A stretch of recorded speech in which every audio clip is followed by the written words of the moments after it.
টাকার লেনদেন ঘিরে সন্দেহ, শতদ্রু রিশরার বাড়িতে হানা বিধাননগর পুলিশের।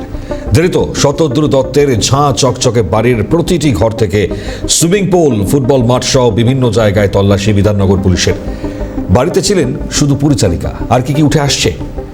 নমস্কার, আমি মণিময়। শুরু করছি আজকের দ্য বেঙ্গল ভয়েস।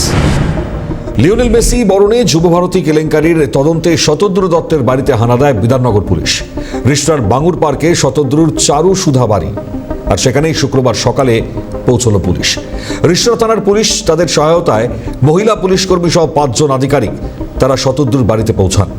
এরপর রিশরা থানার পুলিশের সহযোগিতায় তারা রিশরার বাঙুর পার্কে শতদ্রুর বাড়িতে পৌঁছে যান। ঝাঁ চকচকে একেবারে 3 তলা বাড়ি, সুইমিং পুল, ফুটবলের খেলার মাঠ সবই রয়েছে। তবে বাড়িতে সে সময় পরিচারিকা ছাড়া কেউ ছিলেন না। তদন্তকারীরা তার সঙ্গে কথা বলেন, পাশাপাশি বাড়ির ঘরে সেই পরপর জায়গায় তল্লাশিও চালানো হয়। তবে কোনো কিছুই বাজেয়াপ্ত করা হয়নি বলে পুলিশ সূত্রে খবর। এদিকে আবার স্টেডিয়াম ভাঙচুরের ঘটনায় আরও 3 জনকে পুলিশ গ্রেপ্তারও করেছে। পুলিশ আধিকারিক বলছেন, গোটা বিষয়টি যেহেতু তদন্তধীন তাই এখনই কিছু বলা যাচ্ছে না। তবে মেসির অনুষ্ঠানে কালো টাকা ব্যবহার হয়ে থাকতে পারে, এমনটাই তদন্তকারীদের একাংশ অনুমান করছেন। যুবভারতী কাণ্ডে পুলিশের পক্ষ থেকে বিধাননগর দক্ষিণ থানায় 2টি এফআইআর দায়ের করা হয়েছে।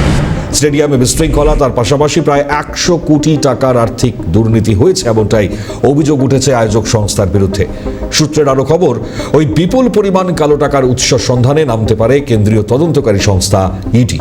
তাছাড়া কত টিকিট, কত পাস বিক্রি হয়েছে, মেসির সঙ্গে ছবি তোলার জন্য যেভাবে লক্ষ লক্ষ টাকা নেওয়া হয়েছে, সে সবেরও হিসেব রাখা হয়নি বলে অভিযোগ। ইতিমধ্যেই ইসিআইআর সেটাও নাকি দায়ের করা হতে চলেছে, এমনটাই ইডি সূত্রে খবর। তবে শীঘ্রই গোটা ঘটনার তদন্তে কেন্দ্রীয় তদন্তকারী সংস্থা তারা নামতে পারে। এর মধ্যেই শুক্রবার সকালে দেখা যায় শতদ্রুর বাড়ি থেকে একটি গাড়ি নিয়ে বেরিয়ে যাচ্ছে এক ব্যক্তি। কি বলছেন সেই ব্যক্তি সেটাও শোনাই আপনাদের, শুনুন। গাড়িটা বার করলেন যে? আমি তো সেন্টার থেকে আসলাম। কোন সেন্টার? আমি ড্রাইভার সেন্টার থেকে আসলাম। আমাকে তো কোনো বলে না, ওর বাড়িতে যে গাড়িটা বের করলেন, চাবি আপনাকেই থাকে? না, ওখানে একটা ছেলে ছিল, ওই দিয়ে দিল। মানে বাড়ি থেকেও আছে তার মানে? বাইরে দিল আমাকে ছেলেটা একটা। গাড়িটা কার? ওই গাড়ি আমি জানি, আমি তো সেন্টার থেকে আসলাম। গাড়িটা কার গাড়ি? সেন্টার থেকে আমি আসলাম। সেন্টার বলতে? আমি ড্রাইভার না। আপনি তো ওই শতদ্রুর বাড়ি থেকে গাড়িটা বার করলেন? হ্যাঁ, গাড়ি তো ওখানে থেকে। ওখানে থেকে বার করলেন? মানে বাড়িতে কেউ আছে বল জানেন? ভাই একটা ছেলে দিল ওখানে বাইরে চাবি। কোন ছেলে? ওই এখানে ছিল, কি জানি আমি জানি না। আপনার নাম দাদা? আমার পঙ্কজ গোস্বামী।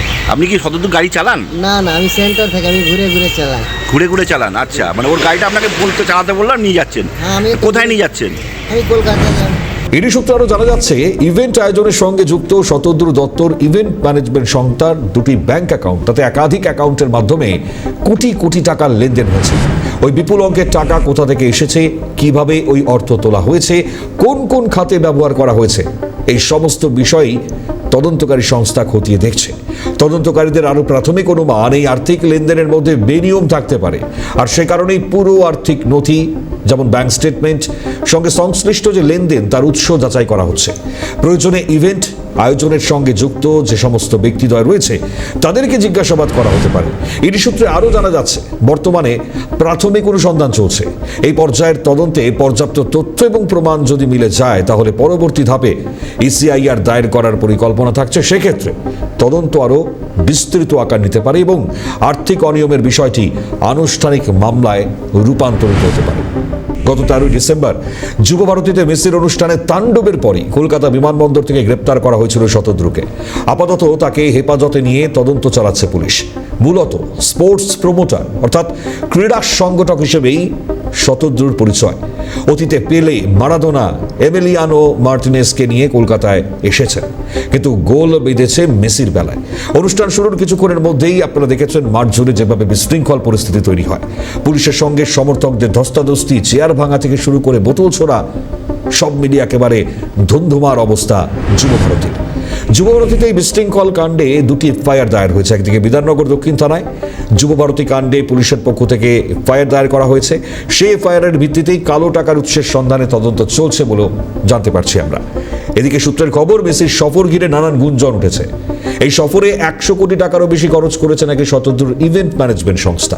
সেই টাকা কিভাবে জোগাড় হলো, সেই টাকার উৎসই বা কি ছিল, কিভাবেই বা সেই টাকা পৌঁছলো মেসির কাছে, এই অর্থের কোনো দুর্নীতি তা রয়েছে কিনা তার পূর্ণাঙ্গ তদন্ত করে দেখা দরকার মনে করছে বিভিন্ন তদন্ত সংস্থা। ইডির তদন্তেরও দাবি সেই সংস্থা তারা ইতিমধ্যে করছে। শতদ্রুর পরিবার এক্ষেত্রে কিন্তু মুখ খুলতে নারাজ। আর আপনারা জানেন শতদ্রুকে আগেই 14 দিনের পুলিশ হেফাজতের নির্দেশ দেওয়া হয়েছে আদালতের তরফে। আর এই ঘটনার তদন্তে রিষড়ার শতদ্রুর বাড়িতে বিধাননগর থানার পুলিশ পৌঁছয় একেবারে ভোর থেকে 3 ঘন্টা তল্লাশি চলে। সকাল 9টা নাগাদ এরপর পুলিশ কর্তারা বেরিয়ে যান। এরপর তারা কলকাতার উদ্দেশ্যে রওনাও দেয়। তল্লাশি সম্পর্কে পুলিশের তরফে যদিও প্রাথমিকভাবে কোনো প্রতিক্রিয়া পাওয়া যায়নি, যেমনটা বলছিলাম। শতদ্রুর পরিবারও আবার এক্ষেত্রে এ বিষয়ে কিছু নিয়েই মুখ খোলেননি। এদিকে আবার রাষ্ট্রায়ত্ত ব্যাংকের কর্মীও নাকি শতদ্রুর বাড়িতে এসেছেন। হ্যাঁ, পুলিশ বেরিয়ে যাওয়ার পরই রাষ্ট্রায়ত্ত ব্যাংকের পেনশন ইউনিয়নের একজন সদস্য তিনি শতদ্রু দত্তের বাড়িতে আসেন। জানা যাচ্ছে শতদ্রু দত্তের বাবা রিষড়ার একটি ব্যাংকের কর্মী ছিলেন। বাবার মৃত্যুর পর সেই পেনশন তিনি পান, আর সেই পেনশনের কার্ড পেয়েছেন কিনা তা জানার জন্য এসেছিলেন ওই ইউনিয়নের সদস্য, এমনটাই সূত্রের খবর। বেনজির বিশৃঙ্খলা হয় যুবভারতীতে। গত 13 ডিসেম্বর যুবভারতীতে 22 মিনিট থাকার পর মেসি চলে যেতে একেবারে তাণ্ডব শুরু করে দেন দর্শকরা। হাজার হাজার টাকা টিকিট কেটে অনুরাগী থেকে ফুটবল প্রেমী তারা মেসিকে দেখতে পায়নি বলে অভিযোগ তোলেন। অভিযোগ ওঠে তাদের প্রিয় তারকাকে নেতা থেকে মন্ত্রীরা এমনভাবে ঘিরে রেখেছিলেন যে মেসিকে 22 মিনিটের একটু মুহূর্তও দেখতে পাননি। তারপরেই ক্ষোভের রেশ একেবারে আছড়ে পড়ে সল্টলেকের যুবভারতী স্টেডিয়ামে। ভাঙচুর চলে শতাব্দী প্রাচীন স্টেডিয়ামে। গোট ইন্ডিয়া ট্যুরের মূল আয়োজক, অর্থাৎ এই ঘটনায় ফুটবল প্রেমীদের কাছে ক্ষমা চেয়ে নেন রাজ্যের মুখ্যমন্ত্রী মমতা বন্দ্যোপাধ্যায়। সেই তাণ্ডবের পর কলকাতা বিমানবন্দর থেকে গোট ইন্ডিয়া ট্যুরের মূল আয়োজক শতদ্রু দত্তকে গ্রেপ্তার করে পুলিশ। বিরোধী রাজনৈতিক দল এবং সোশ্যাল মিডিয়া থেকে ফুটবল প্রেমীদের তরফে রাজ্যের ক্রীড়ামন্ত্রী অরূপ বিশ্বাস ও দমকল মন্ত্রী সুজিত বসুর বিরুদ্ধেও নানান অভিযোগ উঠে আসে। এরপরেই অরূপ বিশ্বাস পদত্যাগ করেন। ক্রীড়া দপ্তর নিজের হাতেই রাখেন মুখ্যমন্ত্রী মমতা বন্দ্যোপাধ্যায়। লিওনেল মেসির গোট ট্যুরে বিশৃঙ্খলার ঘটনা একেবারে মুখ পুড়েছে যুবভারতী তথা বাংলার। আর্জেন্টাইন মহাতারকার ইভেন্টে বিশৃঙ্খলার ঘটনা ফলাও করে ছাপা হয়েছে সে দেশের সংবাদ মাধ্যমেও। কিন্তু মেসি তো এবার প্রথম নন। 14 বছর আগেও এসেছিলেন সল্টলেকেরই যুবভারতী ক্রীড়াঙ্গনে। সেবার প্রীতি ম্যাচেও নিয়েছিলেন অংশ, কিন্তু সেবার কোনো গন্ডগোলের অবকাশ ছিল না। একই কথা প্রযোজ্য তার ঠিক 3 বছর আগে ডিয়েগো মারাদোনা কলকাতা সফরের ক্ষেত্রেও। সেবারও কিন্তু ত্রুটিহীন ইভেন্টের আয়োজন করে দেখিয়ে দিয়েছিল যুবভারতী। কিন্তু এবার একেবারে ব্যর্থ ক্রীড়া সংগঠক শতদ্রু দত্তের উদ্যোগ। মেসির ইভেন্টে বিশৃঙ্খলার কারণে আপাতত 14 দিনের পুলিশ হেফাজতে। এরই মধ্যে বিপুল পরিমাণ কালো টাকার উৎস সন্ধানে কেন্দ্রীয় তদন্তকারী সংস্থা ইডি এবার নামতে চলেছে। 13 ডিসেম্বর সল্টলেক স্টেডিয়ামে মেসিকে দেখতে না পেয়ে যে ধুমধুমার কাণ্ড ঘটে, সেই কাণ্ডের জেরেই উদ্যোক্তা শতদ্রু দত্তকে গ্রেপ্তার করা হয় এবং ইতিমধ্যে তিনি জেলে রয়েছেন। আমরা রয়েছি শতদ্রু দত্তের বাড়ি, রিষড়ার বাড়ির সামনে। সেই বাড়ি যেখানে আজ সকালবেলায় বিধাননগরের 4 জন পুলিশ আধিকারিকরা আসে এবং রিষড়া থানাকে সঙ্গে করে, এবং এখানে প্রায় কয়েক ঘন্টা তল্লাশি চালায় এবং তল্লাশি চালিয়ে ঘরের মধ্যে পরিচারিকা ছিল তাকে জিজ্ঞাসাবাদ করা হয় এবং তল্লাশি চালিয়ে তারা ফের রিষড়া থানায় চলে যায় এবং রিষড়া থানায় বেশ কিছুক্ষণ বৈঠক করে এবং তারপর তারা কলকাতার উদ্দেশ্যে রওনা দেয়। তবে ইতিমধ্যেই বাড়িতে আমরা কলিং বেল বাজানো সত্ত্বেও আমি আরেকবার বাজাবো যে কোনো সাড়া পাওয়া যাচ্ছে না। বাড়িতে আদৌ কেউ আছে কিনা তার কোনো উত্তর নেই এবং ইতিমধ্যেই দেখতে পাচ্ছি বাড়ি একদম পুরো লক করে দেওয়া হয়েছে এবং বাড়িতে যাতে কেউ ভেতরে ঢুকতে এবং বাইরে বেরোতে না পারে তার জন্য হয়তো এই লক করে দেওয়ার ব্যবস্থা হয়েছে। সব মিলিয়ে আজকে সকালবেলায় যে বিধাননগর কমিশনারের 4 জন পুলিশ কর্তা এসেছিলেন এবং তারপরে রিষড়া থানায় বৈঠক, এই কেন্দ্রকে ইতিমধ্যেই এলাকায় চাঞ্চল্য পড়েছে। কোন দিকে তদন্তের মোড় নেয় গোটা ঘটনা নজর থাকবে আমাদের। তবে আজ দ্য বেঙ্গল ভয়েস এখানেই শেষ করছি। সুস্থ থাকুন, ভালো থাকুন, দেখতে থাকুন সিএন।